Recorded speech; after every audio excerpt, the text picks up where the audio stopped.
आर्थिक स्थिति से अवगत कराना चाहूंगा। वित्तीय वर्ष 2014-15 में विकास दर 12.5% थी तथा वित्तीय वर्ष 15-16 2018-19 की अवधि में राज्य की औसत वार्षिक दर करीब 5.7% रही। वर्तमान वर्ष में यह 7.2% रहने का अनुमान है।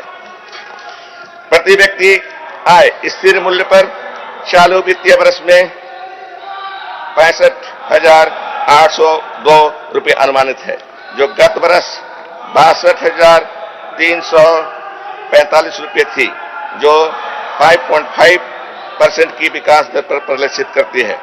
वित्तीय वर्ष 2020-21 में स्थिर मूल्य पर जीएसडीपी विकास दर 8% तक प्राप्त करने का लक्ष्य रखा गया है।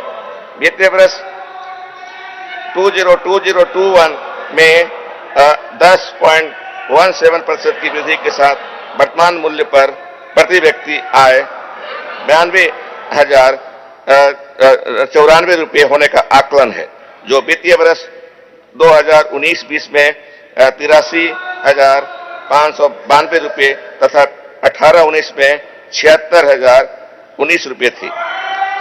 आगामी वित्तीय वर्ष 2021 में राजकोषीय घाटा 8,243.04 करोड़ रुपये होने का अनुमान है, जो कि आगामी वित्तीय वर्ष के अनुमानित जीएसडीपी का 2.5% है।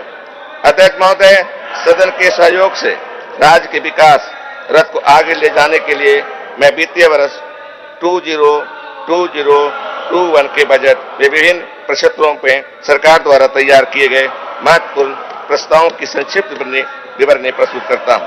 कृषि एवं संबद्ध प्रक्षेत्र। अध्यक्ष महोदय, हमारे राज्य की 75% की आबादी कृषि एवं संबंधित प्रक्षेत्र पर निर्भर है। इस प्रक्षेत्र से जुड़े लोगों की बेहतरी के लिए राज्य सरकार कृत संकल्प है। ऋण के बोझ से दबे किसान, जिनकी आय का एक बड़ा हिस्सा ऋण चुकाने में ही चला जाता है, के लिए राज्य सरकार ने अल्पकालीन कृषि ऋण राहत योजना शुरू करने का निर्णय लिया है। आगामी वित्तीय वर्ष में 2020-21 में इसमें राशि 2,000 करोड़ रुपये का बजटीय उपबंध प्रस्तावित है। धान की उत्पादकता को बढ़ावा देने के लिए एवं किसानों को प्रोत्साहित करने के लिए माननीय मुख्यमंत्री श्री हेमंत सोरेन जी के नेतृत्व वाली हमारी सरकार ने धान उपार्जन के तहत धान उत्पादन एवं बाजार सुलभता नाम की एक नई योजना शुरू करने का निर्णय लिया है। इस हेतु आगामी वित्तीय वर्ष 2021 में कुल राशि 200 करोड़ रुपए का बजट उपबंध किया गया है। कृषकों, महिला स्वयं सहायता समूहों आदि को कृषि तंत्र के वितरण की योजना चल रही है। इस हेतु आगामी वित्तीय वर्ष 2021 में राशि 50 करोड़ रुपए का बजटीय उपबंध प्रस्तावित है। इस योजना में संचित जल का उपयोग सिंचाई कार्य में करने हेतु पंप सेट, एचडीपीआई पाइप के साथ अन्य कृषि यंत्र उपलब्ध कराया जाएगा। प्रधानमंत्री फसल बीमा योजना के स्वरूप बदलाव करते हुए वर्ष 2020 के खरीफ मौसम से झारखंड राज्य किसान राहत कोष सृजित करने की योजना है। इस हेतु आगामी वित्तीय वर्ष 2021 में 100 करोड़ रुपए का बजट उपबंध प्रस्तावित है। कृषि उत्पाद के बेहतर रख रखाव हेतु राज्य के विभिन्न जिलों में बड़े आकार एवं अधिक क्षमता वाले मॉडल बनाने हेतु वित्तीय वर्ष 2021 में 30 करोड़ रुपए से 2 शीत गृह बनाना प्रस्तावित है। पशुओं के स्वास्थ्य के मद्देनजर राज्य में एम्बुलेंस सुविधा के साथ उन्नत डायग्नोस्टिक एवं परीक्षण प्रयोगशाला का अधिष्ठापन करने की नई योजना प्रारंभ की जाएगी। साथ ही मोबाइल पशु चिकित्सा क्लिनिक शुरू करने का भी प्रस्ताव है। महिलाओं के आर्थिक उन्नयन हेतु 90% अनुदान पर दुधारू गाय वितरण योजना को अब एपीएल परिवारों से भी जोड़ा जाएगा। कामधेनु डेयरी फार्मिंग योजना के तहत प्रगतिशील दुग्ध उत्पादक परिवारों को आर्थिक सहायता प्रदान करने करने, अनुदानित दरों पर चारा काटने की मशीन एवं संतुलित पशु आहार उपलब्ध कराने की योजना है। मत्स्य पालन को बढ़ावा देने हेतु नई हैचरियों के निर्माण या मत्स्य पालकों को प्रशिक्षण दिए जाने का प्रस्ताव है। इस प्रक्षेत्र में इच्छुक लोगों को प्रशिक्षण के साथ साथ मत्स्य विपणन योजना के तहत stall, auto rickshaw, mobile retail, kiosk अनुदानित दर पर उपलब्ध कराने की योजना है। वर्ष 2021 में 2.35 लाख मीट्रिक टन मत्स्य उत्पादन का लक्ष्य रखा गया है। सिंचाई प्रक्षेत्र अध्यक्ष महोदय, देवघर जिला में पुनासी जलाशय योजना के मिट्टी बांध का कार्य लगभग पूरा हो गया है। मुख्य नहर जिसकी लंबाई 72 किलोमीटर है में 51 किलोमीटर पूर्ण है। योजना के शेष कार्य मुख्य रूप से स्पिलवे एवं वितरणियों का कार्य तथा शाखा नहर का कार्य भी प्रारंभ कर 2021-22 तक पूर्ण करने का लक्ष्य है। साहेबगंज जिला अंतर्गत निर्माणाधीन गुमानी बराज परियोजना के अवशेष बांध तथा बचे हुए नहर कार्यों को पूर्ण कराकर आगामी वर्ष में इससे भी सिंचाई प्रारंभ करने का लक्ष्य रखा गया है। रख रखाव तथा मरम्मत के अभाव में राज्य के कुल 102 पुरानी बृहद या मध्यम सिंचाई योजना की सिंचाई क्षमता में लगभग 40% की गिरावट आई है। सभी पुरानी सिंचाई योजनाओं से सृजित क्षमता के अनुसार सिंचाई प्राप्त करने हेतु इनका पुनरुद्धार किया जा रहा है। इसके अंतर्गत चल रही 66 योजनाओं का कार्य प्रगति पर है, जिसे आगामी वर्ष में पूर्ण कराने का लक्ष्य है। राज्य में छोटे छोटे नदी नालों के प्रवाह को चेकडैम के माध्यम से रोककर ऐसे संचय जल को सिंचाई के साथ साथ अन्य दैनिक जल की आवश्यकता हेतु उपयोग में लाया जाता है। इसके लिए राज्य भर में पूर्व से कार्यान्वित 300 चेकडैम योजनाओं को पूरा करने का लक्ष्य आगामी वित्तीय वर्ष में रखा गया है। रख रखाव के अभाव में पूर्व निर्मित आहर, तालाब, मध्यम सिंचाई की योजनाओं के माध्यम से निर्मित जलाशय के क्षेत्रफल या उनकी जलग्रहण क्षमता में विगत वर्षों में काफी कमी आई है। अतः पूर्व से स्वीकृत योजनाओं में से लगभग 50 मध्यम सिंचाई योजनाओं के पुनर्स्थापन का कार्य आगामी वित्तीय वर्ष में पूरा किए जाने का लक्ष्य है। ग्रामीण विकास अध्यक्ष महोदय, प्रधानमंत्री आवास योजना के तहत आगामी वित्तीय वर्ष 2021 में स्वीकृत किए जाने वाले आवासों के लिए राज्य सरकार के द्वारा अपने कोष में 50,000 रुपए के अतिरिक्त राशि प्रत्येक लाभुक को दिए जाने का प्रस्ताव है। साथ ही लाभुकों को झारखंड की भौगोलिक पृष्ठभूमि को देखते हुए स्थानीय तरीके से घर बनाने की छूट दी जाएगी।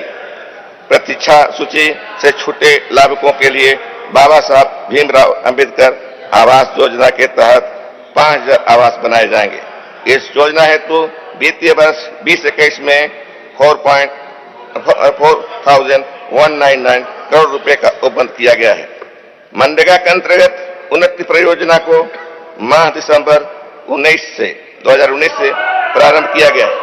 ऐसे परिवार को जिन्होंने मनरेगा अंतर्गत 100 दिन का कार्य पिछले वित्तीय वर्ष में पूरा किया है, उन परिवारों के एक वयस्क सदस्य जिसकी आयु 18 से 45 का हो, कौशल विकास हेतु प्रशिक्षित किया जाएगा।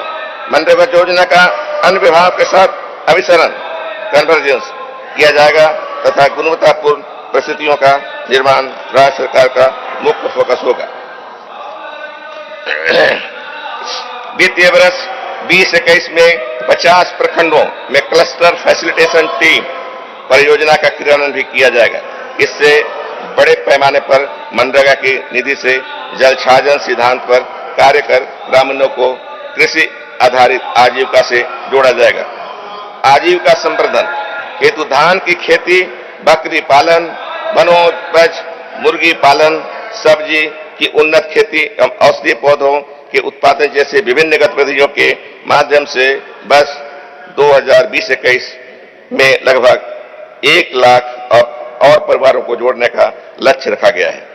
आगामी वित्तीय वर्ष में झारखंड जल छाजन योजना के अंतर्गत 1.50 लाख हेक्टेयर की भूमि का ट्रीटमेंट किया जाएगा, जिसके अंतर्गत कुल 30 प्रखंडों में 141 ग्राम पंचायत तथा 744 ग्राम सम्मिलित है, जिसकी परियोजना लगभग लागत 20,000 रुपये प्रति हेक्टेयर की दर से 300 करोड़ रुपए प्रस्तावित है। राज्य योजना से वित्त पोषित जोहार परियोजना के तहत अब तक कुल 3,423 उत्पादक समूह का निर्माण किया जा चुका है तथा इस योजना को आगामी वित्तीय वर्ष में जारी रखते हुए लगभग 50,000 अतिरिक्त परिवारों को आजीविका से जोड़ा जाएगा। राज्य योजना वित्त पोषित जापान इंटरनेशनल डेवलपमेंट एजेंसी के माध्यम से माइक्रो ड्रिप सिंचाई योजना द्वारा बागवानी के प्रोत्साहन की योजना चलाई जा रही है, जिसके अंतर्गत प्रशिक्षण, टपक सिंचाई, उपकरण विपणन, सहायता इत्यादि प्रदान कर 30 प्रखंडों में कुल 45,000 लाभुकों की आय में वृद्धि की जाएगी। इसके लिए 04 करोड़ रुपए की राशि का व्यय प्रस्तावित है। योजना सह वित्त अध्यक्ष महोदय, योजना सह वित्त विभाग के द्वारा जिला योजना अनाबद्ध निधि के तहत आगामी वित्तीय वर्ष 2021 में 60 करोड़ रुपए का व्यय प्रस्तावित है। राज्य के विभिन्न जिलों में सरकार द्वारा बनाई गई विभिन्न आधारभूत संरचनाओं की पहचान करने तथा विकास के विभिन्न मानकों में राज्य के जिलों की प्रस्तुत स्थिति के आकलन के लिए village mapping infrastructure and social indices के मद में आगामी वित्त वर्ष में 05 करोड़ रुपए का प्रावधान रखा गया है, जिससे झारखंड स्टेट एप्लीकेशन सेंटर के सहयोग से कार्य करने का प्रस्ताव है। स्कूली शिक्षा अध्यक्ष महोदय, राज्य ने प्रारंभिक शिक्षा के सार्वभौमिकता यूनिवर्सलाइजेशन के लक्ष्य में लगभग प्राप्त कर लिया है। अब मुख्य चिंता वर्तमान में गुणवत्ता शिक्षा को 100% सुनिश्चित करना है। राज्य सरकार गुणवत्तापूर्ण शिक्षा प्रदान करने के सभी आवश्यक कदम उठाएगी। SDG लक्ष्य के अंतर्गत 100% साक्षरता और माध्यमिक शिक्षा का यूनिवर्सलाइजेशन करने का लक्ष्य 2030 तक निर्धारित है। हम इस लक्ष्य को वर्ष 2024 तक हासिल करने के लिए प्रयासरत हैं। मुख्यमंत्री विशेष छात्रवृत्ति योजना का शुभारंभ 30 करोड़ रुपए के बजटीय उपबंध से किया जा रहा है। माननीय मुख्यमंत्री श्री हेमंत सोरेन जी के नेतृत्व में हमारी सरकार द्वारा प्रस्तावित यह एक नई योजना है, जिसके माध्यम से सभी सरकारी विद्यालयों में अध्ययनरत कक्षा 1 से 12 तक के सभी छात्रों को छात्रवृत्ति भुगतान किया जाना है।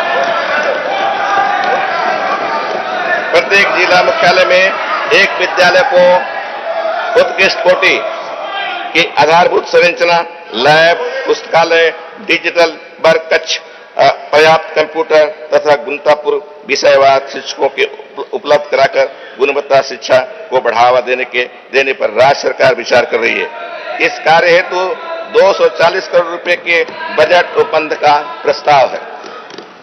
राज्य सरकार पारा शिक्षकों की समस्याओं के समाधान एवं उन्हें नियमित मानदेय सुनिश्चित कराने हेतु कुल 1,660.77 करोड़ रुपए का बजटीय प्रावधान प्रस्तावित है।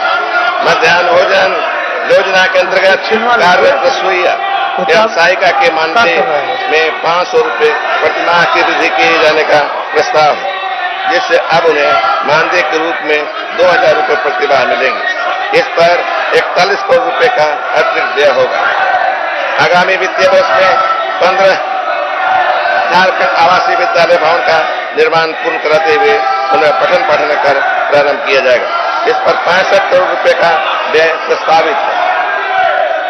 गुणवत्ता शिक्षा का लक्ष्य प्राप्त करने में डिजिटल शिक्षा का योगदान महत्वपूर्ण है। डिजिटल शिक्षा को प्राथमिकता देते हुए 100 करोड़ रुपए का बजटीय उपबंध कर लगभग 2500 विद्यालयों को आच्छादित करने का प्रस्ताव है। कक्षा 9 से 12 की लगभग 3.50 लाख बालिकाओं को पुस्तक एवं पोशाक मद में पूर्व की लगभग 1,500 रुपए की प्रति छात्रा की दर को बढ़ाते हुए आगामी वित्तीय वर्ष में 2,700 रुपए प्रति छात्रा निर्धारित किए जाने का प्रस्ताव है, जिसके लिए 100 करोड़ रुपए का व्यय उपबंधित है।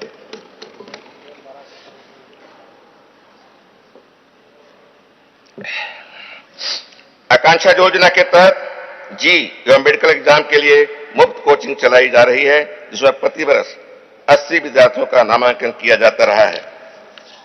आगामी वित्तीय वर्ष से 240 विद्यार्थी प्रतिवर्ष नामांकन प्रस्तावित है। यह नामांकन मेरिट आधारित होगा। उच्च एवं तकनीकी शिक्षा अध्यक्ष महोदय, माननीय मुख्यमंत्री श्री हेमंत सोरेन जी के नेतृत्व में हमारी सरकार ने आगामी वित्तीय वर्ष में राज्य की जनजातीय भाषा की समृद्धि एवं उत्तरोत्तर विकास के लिए जनजातीय विश्वविद्यालय की स्थापना करने का निर्णय लिया है। यूजीसी रेगुलेशन 2018 को लागू किया जाएगा। साथ ही विश्वविद्यालय के शिक्षक एवं शिक्षकेतर कर्मचारियों से संबंधित मामले तथा 7वां वेतन आयोग, प्रोन्नति संबंधी मामले एवं स्वीकृत रिक्त पदों के विरुद्ध नियुक्ति के मामलों का निष्पादन किए जाने का प्रस्ताव है। राज्य में उच्चतर शिक्षा को और व्यापक बनाने हेतु आगामी वित्तीय वर्ष में झारखंड खुला विश्वविद्यालय की स्थापना किए जाने का प्रस्ताव है, ताकि राज्य के सुदूर एवं ग्रामीण क्षेत्रों में उच्चतर शिक्षा की पहुंच संभव हो सके। झारखंड एजुकेशन ग्रिड योजना के तहत Jharkhand centre for digital learning के एक नए विचार की अवधारणा की गई है, जिसके तहत टेक्नोलॉजी ऑगमेंटेड लर्निंग एवं कोर्स मैनेजमेंट की व्यवस्था की जाएगी। चांसलर पोर्टल को अपग्रेड करते हुए इसे इंटीग्रेटेड यूनिवर्सिटी मैनेजमेंट प्लेटफॉर्म के रूप में विकसित किया जाएगा। वित्तीय वर्ष 2021 में सभी संबद्ध एवं अंगीभूत महाविद्यालयों को NAAC से प्रमाणीकृत करा लिया जाएगा। अभियंत्रण महाविद्यालय के शिक्षण संवर्ग के रिक्त पदों पर नियुक्ति प्रक्रिया पूर्ण कर ली जाएगी। अध्यक्ष महोदय, महिला सशक्तिकरण के तहत राज्य की छात्राओं को मुफ्त में तकनीकी शिक्षा की प्राप्ति सुनिश्चित कराने के लिए आर्थिक सहायता उपलब्ध कराने जाने का प्रस्ताव है, जिसके लिए 10 करोड़ रुपए का प्रावधान किया जा रहा है। उच्च एवं तकनीकी शिक्षा प्रक्षेत्र की विभिन्न योजनाओं के कार्यान्वयन एवं आवश्यक सुधार हेतु वित्तीय वर्ष 2021 में 740 करोड़ रुपए का प्रस्ताव है। कौशल विकास अध्यक्ष महोदय, राज्य के तकनीकी शिक्षा प्राप्त छात्रों को रोजगार का बेहतर अवसर उपलब्ध कराने के लिए केंद्रीय प्लेसमेंट सेल का गठन किया जाएगा। स्किल डेवलपमेंट मिशन के विस्तार एवं अन्वेषण के लिए बड़े संस्थानों को मिशन के साथ जोड़ने का प्रयास किया जाएगा एवं इन्हें तकनीकी एवं वित्तीय सहायता भी प्रदान किए जाने का प्रस्ताव है। महाविद्यालयों में भी डिग्री पाठ्यक्रम के माध्यम से नए वोकेशनल कोर्स प्रारंभ किए जाने का प्रस्ताव है। स्वास्थ्य